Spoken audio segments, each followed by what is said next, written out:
Imaginez un monde où l'humanité vit enfermée derrière des murs gigantesques. Un monde où la peur n'est pas une émotion mais un quotidien. Un monde où l'ennemi n'est pas caché dans l'ombre mais marche à découvert. Bienvenue dans l'univers sombre de l'attaque des titans. Depuis plus de 100 ans, l'humanité survit recluse, protégée par des murs censés la mettre à l'abri des titans. Des créatures gigantesques dénuées de raison, dont le seul but est de dévorer les humains. Du moins, c'est ce que l'on croit. L'histoire suit Eren Yeager, un enfant animé par une rage profonde et un désir absolu de liberté. Le jour où les murs tombent, son monde s'effondre. Ce n'est pas seulement une invasion, c'est la fin des illusions. Car dans l'attaque des titans, le véritable danger n'est pas seulement à l'extérieur des murs. Il est politique, militaire et idéologique. L'armée, divisée en factions, tente de contenir une vérité trop lourde à porter. Chaque victoire révèle un nouveau mensonge et chaque réponse soulève une question encore plus terrifiante.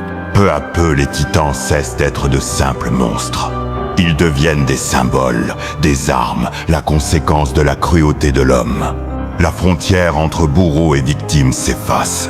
Les héros ne sont plus parfaits. Les ennemis ne sont plus absolus. Et la liberté autrefois idéalisée prend un goût amer. L'attaque des titans n'est pas juste un anime de survie, c'est une œuvre politique, philosophique et tragique. Elle parle de guerre, de haine transmise, de cycles impossibles à briser. Et surtout, elle pose une question fondamentale. Jusqu'où êtes-vous prêt à aller pour être libre ?